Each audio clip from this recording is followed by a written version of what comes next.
Que se passe-t-il lorsqu'un milliardaire rachète l'hôpital même où le nouveau-né fragile de son ex-femme se bat pour sa vie? Et si ce bébé était le sien?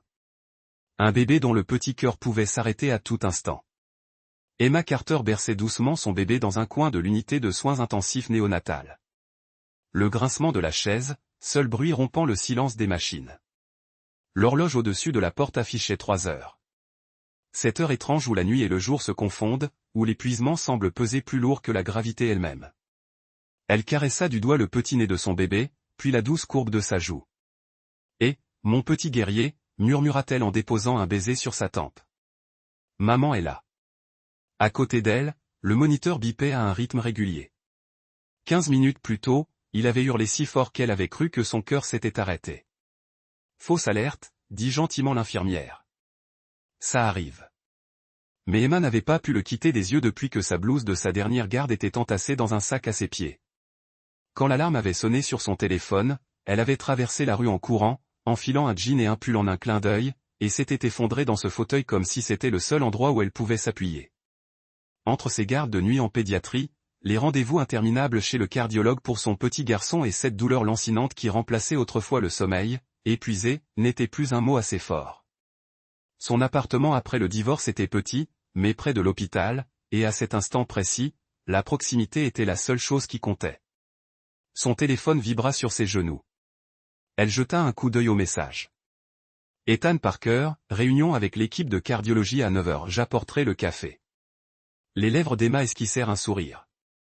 Bien sûr, Ethan apporterait le café. C'était ce genre de médecin, celui qui se mettait à la hauteur des parents, qui se souvenait des anniversaires, qui prononçait le nom de Noah comme si c'était important. Parce que ça l'était. Elle pressa sa joue contre les cheveux doux de Noah. « On va trouver une solution, mon chéri », murmura-t-elle. « Tout ira bien. » 3 étages plus haut, Marcus Hay sortit d'une élégante berline noire.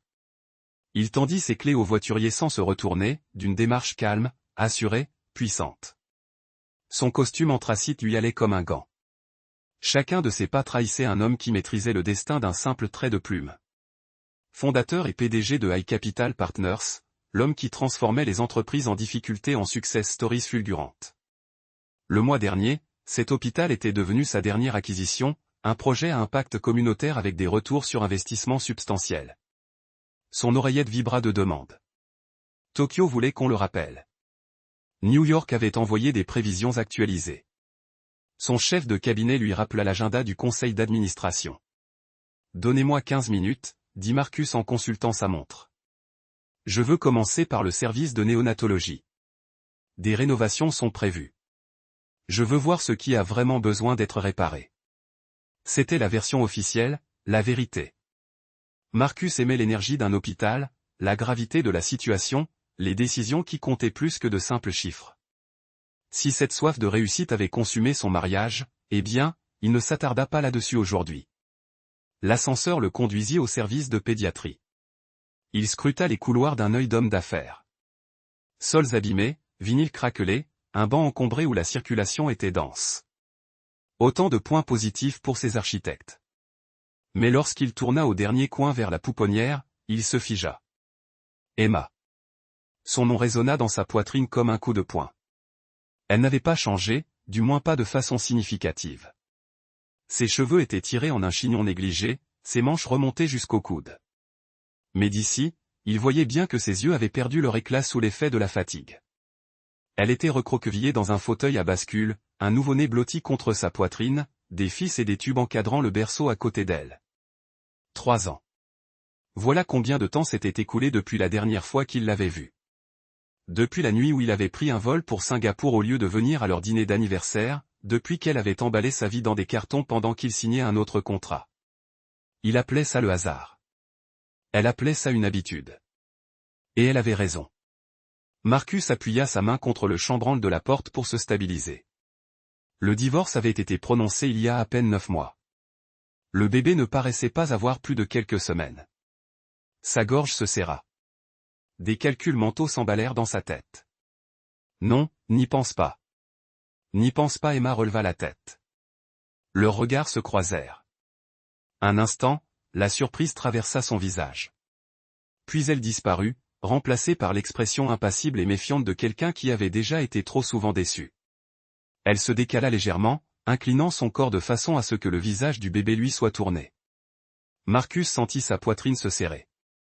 Son assurance de conseiller financier, celle qu'il avait portée à travers des acquisitions à plusieurs milliards de dollars, s'évapora dans la douleur vive d'être un étranger dans la vie qu'il avait autrefois partagée. Il aurait dû partir. Au lieu de cela, il ouvrit la porte. « Emma, dit-il, la voix plus brisée qu'il ne l'aurait cru. Elle cligna des yeux. « Marcus. » Le mot était calme, presque clinique. Elle le regarda comme une infirmière évalue un patient. Rapide, détaché, sans jugement. « Je ne savais pas que vous seriez à cet étage. L'hôpital est en cours de rénovation, dit-il d'un ton sec. Nous avons suspendu les transferts il y a 6 mois. Je sais. » Ses bras se resserrèrent autour de Noah comme un bouclier. Le regard de Marcus se posa sur le bébé. L'étiquette indiquait Noah Carter. Une douleur aiguë le transperça. Une douleur indéfinissable. Il voulait poser une centaine de questions. Il voulait prononcer 2 mots qu'il n'avait jamais prononcés correctement. Au lieu de cela, il fit un pas de plus. La voix d'Emma le coupa net. Non. Son ton n'était pas dur, juste définitif. Il dort. Avant que Marcus ne puisse répondre, la porte s'ouvrit brusquement. Le docteur Ethan Parker entra, portant 2 cafés et une pile de dossiers. Il se figea en voyant Marcus. « Monsieur Hay, dit Ethan, poli mais froid. On ne nous avait pas dit que vous visiteriez le service de néonatologie aujourd'hui. » Marcus se redressa machinalement. « Je peux revenir. » Mais il remarqua la façon subtile dont Ethan se rapprocha d'Emma, du berceau, une posture protectrice, une ligne tracée sans un mot. Le silence qui suivit était plus pesant que le bourdonnement des moniteurs. Marcus s'éclaircit la gorge. « Emma, on peut parler ?» Elle échangea un rapide regard avec Ethan. « De quoi ? Tu sais quoi ?» Sa voix se brisa à nouveau. Il déglutit difficilement. « Est-ce qu'il... » Arrête. Son ton se fit plus sec, mais ses yeux paraissaient fatigués, non cruels. Elle se leva et déposa délicatement Noah dans le berceau. Lorsqu'elle se retourna, sa voix était calme. Ce calme qui coûte une fortune. « Tu as renoncé au droit de me poser des questions, dit-elle d'un ton égal. La nuit où tu as préféré une réunion de fin de contrat à notre mariage. » Marcus tressaillit. « Ce n'est pas juste. » Emma laissa échapper un petit rire sec. « Juste ? Sais-tu combien de nuits j'ai attendu que tu franchisses cette porte ? Ce qui est injuste, c'est d'élever un enfant seul pendant que tu souriais sur les photos de l'inauguration. » L'atmosphère se tendit entre eux. Ethan se décala de nouveau, suffisamment pour bien faire comprendre qu'il ne laisserait pas Emma seule face à cette situation. Marcus serra les dents, luttant pour garder son sang-froid. Il voulait des réponses, mais plus que tout, il voulait une chance. « Emma, murmura-t-il. S'il te plaît, dis-moi. » Son regard se posa sur le sien, imperturbable. Puis elle prononça des mots qui le blessèrent plus profondément que n'importe quelle défaite en salle de réunion. « Tu n'as plus le droit de vouloir quoi que ce soit, Marcus. » Marcus Hay avait conclu des contrats de plusieurs milliards de dollars sans sourciller. Il était entré dans des salles de réunion hostiles et avait plié des entreprises entières à sa volonté. Mais, debout dans cette chambre de NICU, fixant Emma berçant son fils, il se sentait impuissant. Ses paroles résonnèrent comme un verdict. « Tu n'as plus le droit de désirer quoi que ce soit. » Il partit avant de dire une bêtise. Il laissa derrière lui les moniteurs, le doux cri du nourrisson, le regard méfiant d'Emma. Il ne portait aucune de ses armures habituelles lorsqu'il retourna dans la nuit, seulement la douleur lancinante d'un homme qui n'était pas sûr d'avoir vu son enfant. Son pantouf scintillait comme toujours, ses baies vitrées se déversant sur l'horizon, ses comptoirs en marbre poli comme un miroir, le genre d'endroit dont rêvent les autres hommes. Ce soir, il avait l'air d'un mausolée. Marcus se versa un scotch, mais il avait un goût de cendre. Il éteignit les lumières, mais la lueur de la ville persistait, l'accusant. Pendant des années, il s'était persuadé que l'Empire en valait la peine. Que chaque dîner manqué, chaque anniversaire reporté, chaque excuse rédigée mais jamais envoyée. Tout cela lui avait permis de se forger une légende. Mais l'héritage n'avait aucune valeur si Emma avait porté ce fardeau seule. Si ce bébé fragile, Noah, était le sien. 3 jours plus tard, le rapport arriva dans sa boîte mail. Marcus n'était pas censé être au courant, mais quand on était Marcus Aille, on était protégé par tous les obstacles. Il ouvrit le dossier, les mains tremblantes. Des mots cliniques et précis le fixaient. Emma Carter, nouveau numéro, petit appartement près de l'hôpital. Horaire réduit. Un emploi du temps sur mesure pour un nouveau-né fragile. Noah Carter, né 7 mois après le divorce. Prématuré, un cas fréquent de malformation congénitale. Le pouls de Marcus battait la chamade. Il fit défiler le rapport, son regard s'arrêtant sur une ligne. Anomalie signalée. Syndrome d'hypoplasie du ventricule gauche. SHVG. Une malformation. Un cœur brisé. Littéralement. Il s'affaissa sur sa chaise. La gorge serrée, il resta immobile, incapable de penser. L'homme qui régnait sur le marché resta figé, face à la possibilité que son propre enfant se batte pour sa vie dans un berceau, 3 étages en dessous de son bureau. Il composa le numéro de son avocat.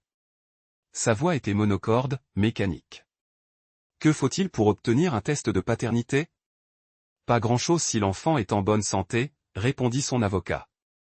Mais compte tenu de sa santé fragile, le tribunal n'insistera pas. À moins d'avoir un motif d'urgence, vous n'avez aucun moyen de pression. Un motif d'urgence? Marcus serra les dents. C'est mon fils. Vraiment? Demanda l'avocat d'une voix calme. Le silence qui suivit fut une réponse suffisante. Marcus raccrocha sans un mot de plus. Le lendemain matin, Marcus retourna à l'hôpital. Pas d'entourage, pas de Rolex étincelante censée intimider. Juste Marcus, à nu, ne portant que son malaise. Il trouva le docteur Ethan Parker à la cafétéria, penché sur une pile de dossiers, son café refroidi. Docteur Parker, dit Marcus d'une voix rauque, sans préparation. J'ai besoin de comprendre l'état de Noah. Ethan leva lentement les yeux. Il avait l'air du propriétaire de l'immeuble. Son ton était sec. Ou peut-être pas. Marcus déglutit difficilement, les mots heurtant son orgueil, comme s'il venait de quelqu'un qui aurait pu être son père. Ethan l'observa longuement. Il ne s'adoucit pas. Il ne se durcit pas non plus. Il se contenta de regarder Marcus, pesant chaque vérité non dite. Si tu avais été là, dit finalement Ethan, tu le saurais déjà. Je suis là maintenant, insista Marcus. Alors prouve-le. Ethan prit son dossier médical debout. Pas avec des mots. Demain, et après-demain, et le jour d'après. Emma n'a pas besoin d'un autre homme qui fait des promesses. Elle a besoin de quelqu'un de stable. Je peux être stable, dit Marcus, bien que les mots lui paraissent étrangers. Commence par ça. La voix d'Ethan baissa, ferme comme la main d'un chirurgien. Apprends à utiliser les moniteurs. Apprends à débrancher les perfusions. Apprends à le tenir sans lui couper l'oxygène. Et ne fais pas de promesses que tu ne peux pas tenir. Ce soir-là, Marcus fit quelque chose que personne à l'hôpital n'attendait. Il s'approcha du poste des infirmières, s'éclaircit la gorge et prononça 2 mots qu'il n'avait jamais prononcés dans ce contexte. Apprends-moi. L'infirmière en chef haussa un sourcil, puis acquiesça. Ils commencèrent par les bases, le taux de saturation en oxygène, la différence entre un bip continu et une alarme de danger, et l'art délicat de changer la couche d'un bébé emmêlé dans les fils. Marcus tâtonna, jura entre ses dents, et rougit violemment lorsque les petits poings de Noah se tortillèrent dans ses 2 grandes mains. Mais il ne baissa pas les bras. Il écouta attentivement, comme un homme se préparant pour la négociation la plus importante de sa vie. Lorsque les doigts de Noah s'enroulèrent autour de son pouce, quelque chose se brisa en Marcus. Ce n'était pas le craquement net et satisfaisant d'un accord signé. C'était brutal, terrifiant, et bien réel. Emma revint de sa prise de notes et s'arrêta sur le seuil. Marcus était penché sur le berceau, murmurant quelque chose qu'elle ne put entendre. Son cœur se serra à cette vue. « Tu as mis la couche à l'envers, dit-elle doucement. Marcus leva les yeux, penaud. Il y a toujours une mauvaise façon de faire les choses, apparemment. Elle s'avança, ajustant les languettes avec une aisance naturelle, leurs mains se frôlant. Un bref instant, ils eurent l'impression de revivre le bon vieux temps, de pouvoir tout réparer ensemble. Mais la réalité les rattrapa. Ce n'est pas un problème que l'argent peut régler, murmura-t-elle. Je sais, chuchota Marcus, la fixant d'un regard plus poignant que jamais. Alors dis-moi ce que je dois faire. L'hôpital avait son rythme. Des bips et des bourdonnements, les infirmières qui s'activaient avec une précision d'horlogerie, les parents qui murmuraient des prières dans l'air stérile. Mais cette nuit-là, le rythme se brisa. Le moniteur de Noah hurla. Emma se redressa d'un bond, le cœur battant la chamade. Le taux d'oxygène chuta brutalement sur l'écran. Les infirmières accoururent, leurs gants claquant, leur voix assénant des ordres. Emma serra la main de Marcus instinctivement. Ses doigts s'enfoncèrent dans les siens comme s'il était le seul point d'ancrage dans une tempête qui menaçait de la déchirer. Marcus se pencha vers le berceau, la voix brisée. « S'il te plaît, pas maintenant. Pas maintenant que je viens de le trouver. » Les larmes d'Emma coulaient sur ses joues tandis qu'elle murmurait d'une voix tremblante, « Allez, mon bébé. Batte-toi. Batte-toi pour moi. » L'équipe s'activait, ajustant l'oxygène, changeant les perfusions, vérifiant les constantes vitales. Pendant de longues minutes, ce fut le chaos dans la pièce. Puis, aussi soudainement que cela avait commencé, l'alarme s'estompa. Le bip régulier reprit. La petite poitrine de Noah se souleva et s'abaissa de nouveau. Emma s'effondra sur sa chaise, sanglotant en silence. Marcus resta près d'elle, silencieux, serrant sa main comme s'il ne la lâcherait jamais.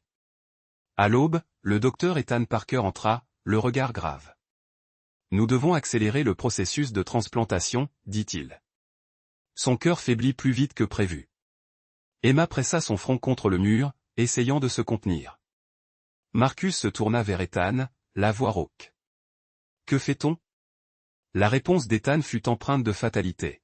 « Nous attendons, et nous prions pour un donneur avant qu'il ne soit trop tard. » Pour la première fois de sa vie, Marcus Haye, l'homme qui pliait les industries à sa volonté, n'avait ni stratégie, ni moyen de pression, ni solution, seulement l'impuissance. La salle d'attente était insupportable. Les chaises en plastique étaient grinçantes et inconfortables. Le café refroidissait avant même qu'on y touche. Des familles se regroupaient dans les coins, leurs voix étouffées, mêlant peur et espoir. Emma ne tenait pas en place. Elle arpentait les rangées de chaises, les bras croisés sur la poitrine comme pour se protéger. À chaque fois que les portes du couloir s'ouvraient, son souffle se coupait. À chaque fois qu'elle se refermait sans nouvelles, son pouls s'emballait. Marcus était assis, le dos courbé, les coudes sur les genoux, fixant le carrelage comme s'il pouvait se transformer en réponse. Mais il n'y avait aucun chiffre pour le sauver. Aucun des deux ne toucha au café qu'il avait apporté. Aucun ne parlait presque. Le temps s'étirait, les minutes paraissaient des heures. Les heures, des éternités. Enfin, les portes s'ouvrirent. Le docteur Parker sortit, le masque baissé, l'épuisement se lisant sur son visage. Mais il y avait aussi autre chose, du soulagement. « La greffe s'est bien passée, dit-il d'une voix assurée. Le nouveau cœur de Noah bat fort. Les genoux d'Emma fléchirent. Elle s'effondra sur une chaise, des sanglots brisant le mur qu'elle avait si longtemps érigé. Marcus traversa la pièce en deux enjambées et la prit dans ses bras. Elle ne se débattit pas. Pour la première fois depuis des années, elle se laissa faire. « Il a survécu », murmura-t-elle contre sa poitrine, ses larmes imbibant sa chemise. Marcus hocha la tête, incapable de parler, la gorge nouée. Il n'avait jamais ressenti une telle victoire. Ni dans les salles de réunion, ni lors de négociations, seulement ici, dans le fragile miracle d'un battement de cœur. Les jours qui suivirent l'opération furent empreints de prudence et d'incertitude, les machines bourdonnaient encore, les moniteurs clignotaient. Mais l'espoir était là, ténu, fragile, mais bien réel. Emma ne quitta pas Noah d'une semelle. Et à sa grande surprise, Marcus non plus. Il mémorisa les horaires des médicaments. Il apprit à reconnaître les signes de rejet. Il passa de longues nuits à bercer Noah doucement dans ses bras, tandis que les alarmes clignotaient. Ses mains étaient maladroites, ses mouvements gauches. Mais la persévérance remplaça l'orgueil. Un soir, Emma entra et trouva Marcus penché sur le berceau, concentré à changer une couche. Les attaches étaient de travers, mais mieux que la dernière fois. « Tu progresses », dit-elle doucement. Marcus leva les yeux, penaud. « J'ai conclu des contrats de plusieurs milliards de dollars avec moins de stress. » Emma rit, un vrai rire, pour la première fois depuis des années. Ce rire les surprit tous les deux, réveillant une flamme longtemps enfouie. Un bref instant, les barrières entre eux se fissurèrent. Les semaines passèrent et, à chaque lever de soleil, Noah reprenait des forces. Ses joues s'arrondissaient. Ses cris résonnaient plus fort. Les infirmières souriaient en passant devant le berceau. Désormais, leurs chuchotements empreints de doute n'existaient plus. L'espoir emplissait le service, prudent, mais indéniable. Emma resta imperturbable, notant les constantes, murmurant des berceuses, surveillant chaque moniteur comme un faucon. Mais ce qui la surprit le plus, ce n'était pas la résilience de Noah. C'était celle de Marcus. L'homme qui, autrefois, manquait des anniversaires pour prendre l'avion pour Tokyo, passait désormais ses nuits à tâtonner avec de minuscules moufles et des chauffe-biberons. L'homme qui concluait des contrats de plusieurs milliards de dollars exultait maintenant lorsqu'il réussissait enfin à changer une couche correctement. Emma voulait le croire. Mais croire était dangereux. C'est la croyance qui lui avait brisé le cœur la première fois. Un après-midi, Marcus l'interpella près du poste des infirmières. « Viens dehors, dit-il. » Emma fronça les sourcils. « Je ne le quitte pas. Juste 5 minutes. » Sa voix était douce, presque suppliante. À contre-cœur, elle accepta. L'air de l'hôpital était de toute façon devenu vicié, pesant sur sa poitrine. Ils firent lentement le tour du pâté de maison, la ville bourdonnant autour d'eux. Pendant un instant, ils n'étaient plus le milliardaire et l'infirmière, l'ex-mari et l'ex-femme. Ils étaient simplement deux personnes marchant côte à côte, liées par un bébé fragile qui se débattait en eux. « Tu as changé, » dit finalement Emma, d'une voix douce mais sceptique. « Je n'avais pas le choix, » admit Marcus. « À cause de lui. »« À cause de... » »« Toi, » dit-elle en fronçant les sourcils. « Ne dis pas des choses que tu ne penses pas. »« Je les pense. » Il s'arrêta et se tourna vers elle. Sa voix devint grave. « Je sais que je t'ai laissé tomber. J'ai fait de notre mariage une victime collatérale. Mais quand je le regarde, je ne vois pas un bilan. Je vois toutes les occasions que j'ai gâchées, et je ne veux plus en gâcher une seule. » Emma l'examina comme elle avait jadis étudié les dossiers médicaux, cherchant le moindre mensonge. « Ne fais pas de promesses que tu ne peux pas tenir, » murmura-t-elle. La gorge de Marcus se serra. « Alors je ne te le promets pas, je te le prouverai. » Et il le fit. Les réunions furent déléguées. Les vols annulés. Les investisseurs grommelèrent, mais Marcus ne broncha pas. Son empire plia sans rompre. Et pour la première fois de sa carrière, il comprit que contrôler n'était pas synonyme d'être présent. Chaque soir, il était là, d'abord à l'hôpital, puis dans le petit appartement d'Emma quand Noah sortit enfin. Il apprit le rythme des contrôles d'oxygène. L'art de bercer Noah pendant les tétées de 2 heures du matin. Il brûla le dîner une fois, remplissant la cuisine de fumée jusqu'à ce qu'Emma rit aux larmes. La constance, la régularité, la présence. Et lentement, si lentement qu'Emma ne s'en aperçut presque pas au début. Ces barrières commencèrent à tomber, non pas par de grands gestes, non pas par des déclarations, mais par petites touches prudentes et réfléchies.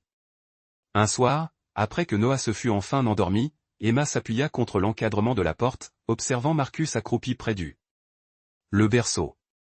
Ses grandes mains semblaient d'une douceur infinie tandis qu'il ajustait une couverture. « Tu t'en sors bien avec lui, » dit-elle doucement. Marcus se retourna, la surprise traversant son visage. « Je n'ai jamais été doué avec personne. »« Tu apprends. » Le silence qui suivit n'était plus pesant. C'était possible. Et pour la première fois depuis des années, Emma se permit d'imaginer un avenir qui ne se terminerait pas par une déception. À l'automne, Noah avait presque 1 an.